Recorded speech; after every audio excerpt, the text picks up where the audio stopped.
Quelles sont des attentes raisonnables pour des projets NFT sur le moyen long terme? Salut à toi et bienvenue dans cette toute nouvelle vidéo de Cryptomage. Celle-ci, je voulais la faire simplement parce que j'ai l'impression que la majorité des gens qui commencent à suivre des projets dans la crypto-monnaie n'ont pas véritablement la notion de quelles peuvent être des attentes raisonnables pour des projets dans les NFT. C'est-à-dire que la majorité des projets vont te dire on va créer un métaverse, on va avoir ça en place, et tu reviens 6 mois plus tard et ils n'ont absolument rien fait. Est-ce que ça veut dire que le projet est nul? Absolument pas, enfin ça dépend des projets évidemment, je peux pas juger là comme ça tout de suite, mais par contre l'objectif de cette vidéo c'est de te montrer ce qu'un projet qui a travaillé depuis on va dire quasiment un an parce que ça fait 10 mois qu'ils sont sortis, qui a quand même mis des choses sur la table, où est-ce qu'il en est, qu'est-ce qu'ils ont fait.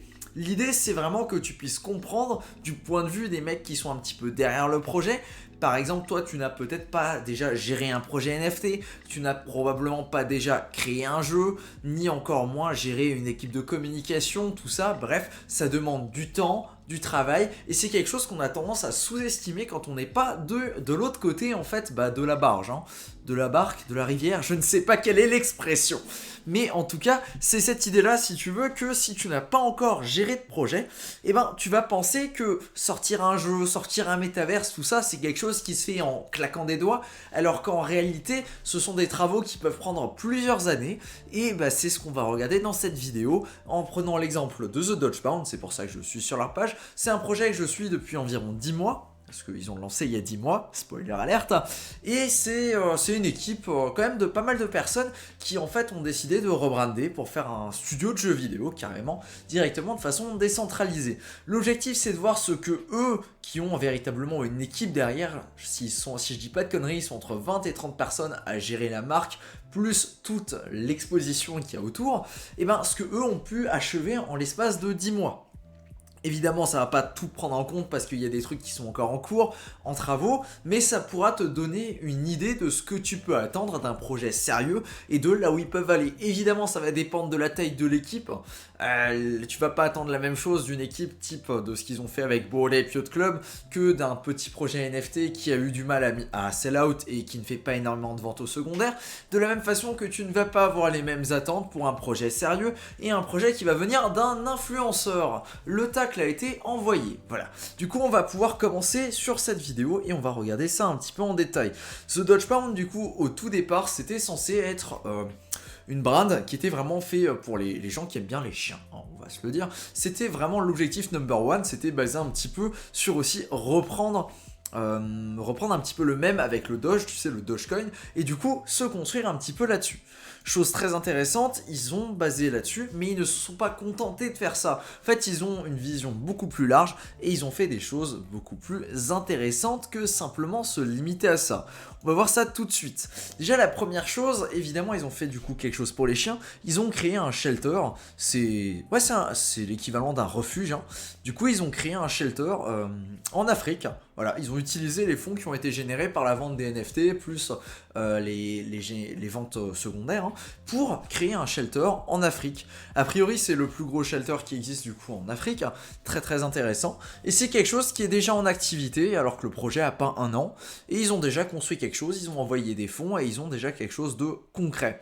Moi je trouve ça complètement exceptionnel, déjà parce qu'ils ont créé quelque chose dans le monde réel et qu'en plus ça a une véritable application. Je veux dire, c'est pas un truc un petit peu tout pété là où on envoie je sais pas combien de thunes à une association dont on n'entendra plus jamais parler de ce qui s'est passé. Non, là ils ont mis de l'argent là derrière et tu vois le résultat. Les gars sont là, ils ont le t-shirt machin, tu vois que c'est véritablement quelque chose qui a été fondé par eux et que c'est eux qui ont mis la main derrière pour arriver à gérer quelque chose comme ça. Moi je trouve ça complètement ouf et ça pour moi ça c'est une bonne utilisation des fonds, simplement parce qu'en faisant ça en fait tu vas montrer que ouais on a fait quelque chose, on n'est pas là pour rien faire, non ça fait des mois qu'on travaille, on a fait des plans pour ça, regarde il y a des gens qui travaillent pour ça, qui sont payés grâce à ça, enfin c'est véritablement un projet, c'est pas quelque chose de bidon là où on a envoyé 1000 balles à une association pour dire on a envoyé 1000 balles à une association, on est un NFT qui gère des projets caritatifs, non, c'est véritablement quelque chose de concret. Voilà, du coup si ça t'intéresse, The Dodgebound, ils font ça.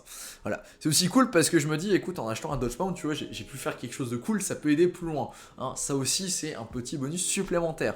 Du coup, D'autres choses, c'est qu'évidemment The Dodge Pound, ils ont des positions sur tout ce qui est gaming. Je sais pas si tu es au courant, mais il y a un métaverse qui est en cours de création qui s'appelle Evaverse, et ils sont en train de créer des choses assez intéressantes avec un système de course qui permet d'avoir un play to earn derrière.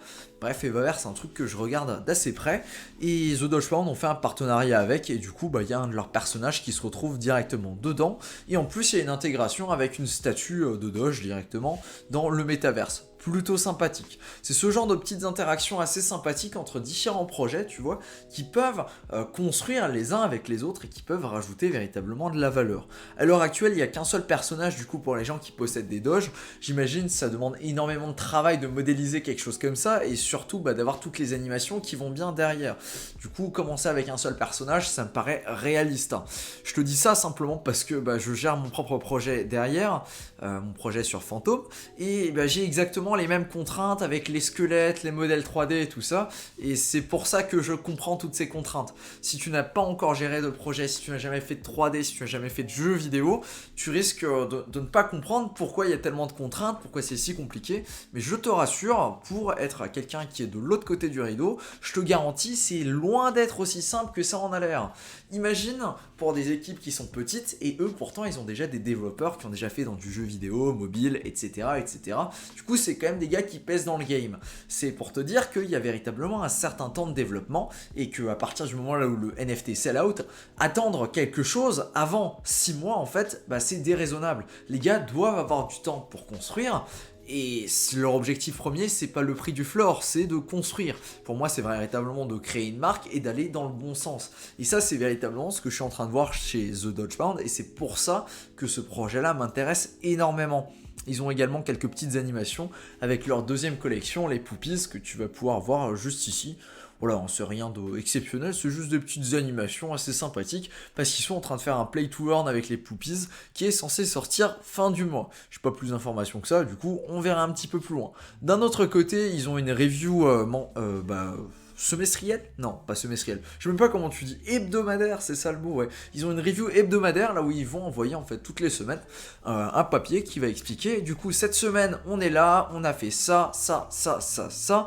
Et ça, je trouve c'est très intéressant parce qu'ils ont vraiment de la matière. Chose un petit peu hors sujet, mais pas tellement qu'ils sont en train de faire. Je sais pas si tu es au courant de ce que NFT World font. NFT World, c'est simplement un projet qui a pour objectif de faire un métaverse dans Minecraft et de donner en fait ce métaverse à chaque projet qui a envie de posséder un de leurs NFT. The Dodge Pound ont décidé évidemment de faire partie du projet NFT World et surtout de construire quelque chose d'assez intéressant. Ils sont en train de regarder pour faire un Mario Kart directement intégré donc dans leur monde, dans leur métaverse chez NFT World. Chose assez intéressante, c'est vraiment le premier projet que je vois qui essaie de faire quelque chose d'assez sympathique et ils veulent faire transformer ça en play to earn. Du coup, à voir ce que ça donne, mais dans les images, ça a l'air plutôt sympathique. Tu peux également voir, c'est ici, ils ont commencé à designer des cartes. Bref, chose très intéressante. Et tout ça, en fait, ils le font, c'est parce qu'ils ont une équipe assez grosse qui permet véritablement d'aller chercher aussi loin. Ils ont également un système qui, je trouve, est assez sympathique. C'est un système qui va permettre, en fait, aux gens qui possèdent leur NFT depuis un certain temps, du coup, les hodlers, d'avoir des avantages par rapport aux gens qui achètent juste et qui font du flipping. C'est-à-dire que si tu possèdes leur NFT depuis un certain temps, tu auras droit du coup à des tokens dans leur prochain airdrop et en plus de ça, tu as droit à certains avantages spécifiques pour les hodlers. Je trouve que c'est assez sympathique d'avoir fait un truc comme ça, simplement parce que ça donne un intérêt en fait aux gens de garder leur NFT ou au minimum d'en garder un vu comment leur système a été créé. Et ça permet évidemment de faire en sorte que les gens restent.